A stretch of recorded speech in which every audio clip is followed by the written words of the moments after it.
Le même Bro, qui est le frère d'Eto,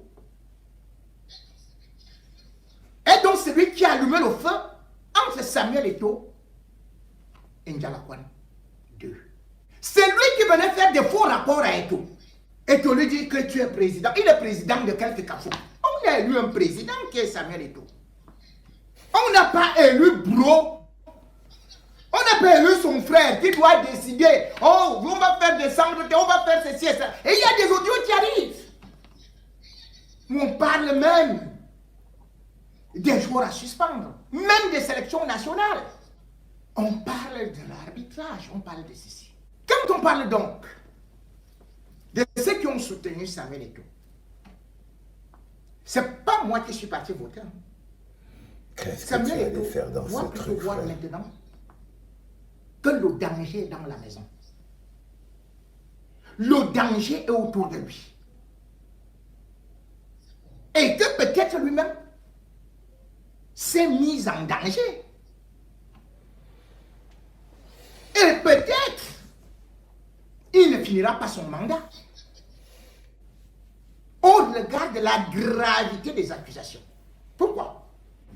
Il faut savoir que l'article 18 de la commission éthique de la FIFA interdit déjà un certain nombre de choses auxquelles Samuel Eto'o est parti s'engouffrer. Et les paris sportifs, et les ceci, et les finances, et les audios, et ceci, et cela qui est en train de se multiplier. Il faut savoir que la FIFA, pour un moins que rien, a suspendu des gens importants du football. Faut-il qu'on rappelle à Samuel Eto'o et à ceux qui sont autour de lui avant d'y arriver que Ahmad Ahmad, comme président de la CAF, le 23 novembre 2019, avait été suspendu par la chambre de jugement de la commission éthique, la commission de la FIFA, où il y avait justement des conflits d'intérêts. Ça lui a valu 5 ans de suspension. Qu'il y avait Constant Omar. Il était président de la Fédération congolaise de football. Constant Omar. Et il était vice-président de la CAF. Il a écopé de la suspension. Et avant cela, il était obligé de démissionner de la Fédération congolaise de football. D'ailleurs, parce qu'il voulait encore être dans le comité de la FIFA, le comité exécutif, on le lui avait interdit. Sa candidature avait été recalée. J'ai dit, c'était moins que pour ce que j'ai entendu. Et quand il t'annonce ça, c'est avec effet immédiat. Je voudrais juste rappeler cela pour dire que d'autres dirigeants, ce ne sera pas Samuel Eto'o seul, qui ne se disent pas que c'est lui seul qui va tomber dans le piège, même les Sepp Blatter, eux, pour des trucs de corruption et tout. Bonjour les enfants, c'est papa. Bienvenue dans le deuxième podcast de la journée, les enfants. Et là, sur ce coup, bienvenue à la clinique. Vous avez constaté que ce n'est pas tous les cas qu'on traite à la CPI. C'est-à-dire que la Cour pénale internationale a des cas bien précis. Il y a des cas qui sont traités à la CPI et il y a des cas qui ne peuvent être traités qu'à la clinique. C'est-à-dire que quand un cas est purement psychiatrique, il doit être traité à la clinique. Quand un cas est très sorcellerie, c'est-à-dire quand ça requiert de la sorcellerie, il doit être traité à la clinique. Parce que la clinique a cette particularité de soigner.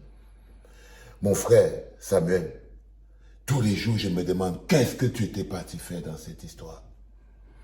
Qu'est-ce que tu étais parti faire dans cette histoire, bro?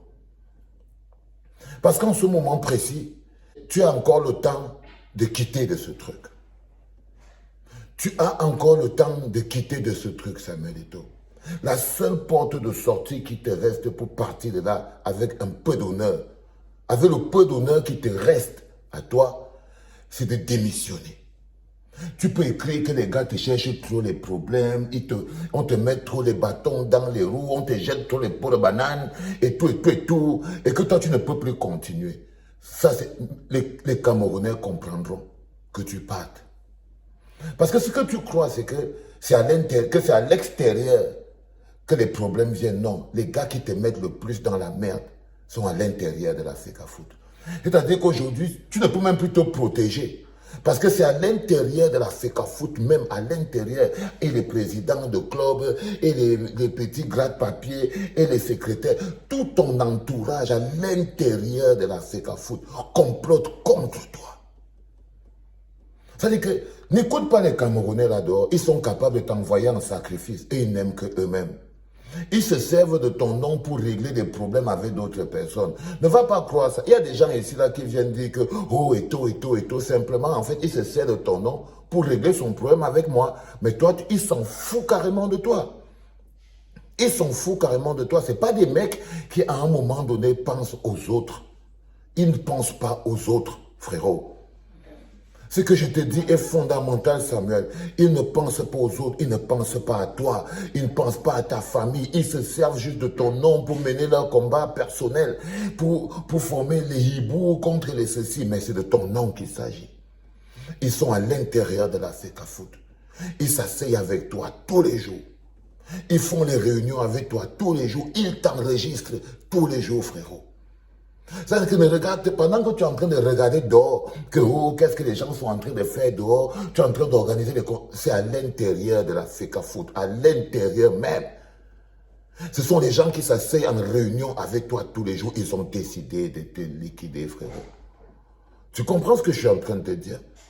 Et quand tu arrives à ce stade de business avec les gens, parfois il faut juste sauver ta peau.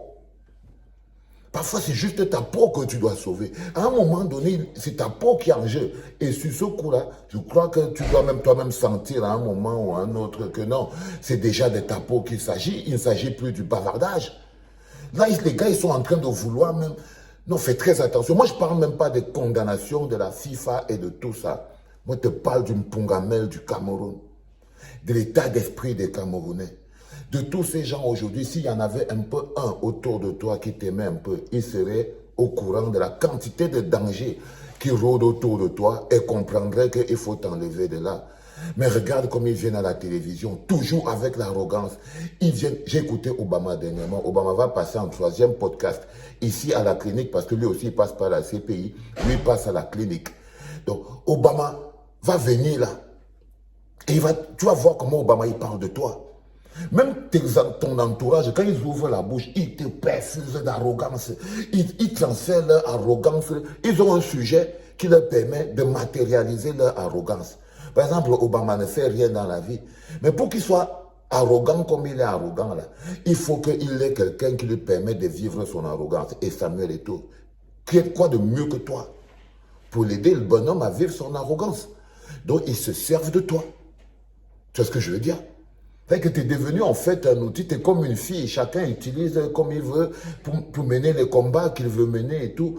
Et personne ne se pose la question de comment c'est que tu vas t'en sortir, toi là-dedans. Fais attention frérot, parce que là en ce moment ça commence à être un peu trop compliqué. Démissionne de ce truc, enlève tes pieds de ce truc. Je te le dirai autant de fois parce que c'est la seule chose que je ne peux pas encore te conseiller en ce moment. Quitte de ce truc avant que ce truc ne t'emporte. Tu vois, tu as essayé, tu as fait ce que tu pouvais, tu t'es battu comme tu pouvais. Tu ne peux pas faire plus que ça. Le nombre de politiciens qui sont venus perdre leur crédibilité en voulant sauver ces gens, tu ne peux pas les compter. Donc tu as fait ton niveau. Bouge de là, frérot. Ok? Tu as fait ton niveau, tu as fait comme tu pouvais, tu ne feras pas plus que ça. Bouge de là avant qu'ils ne te fassent bouger de là. C'était papa.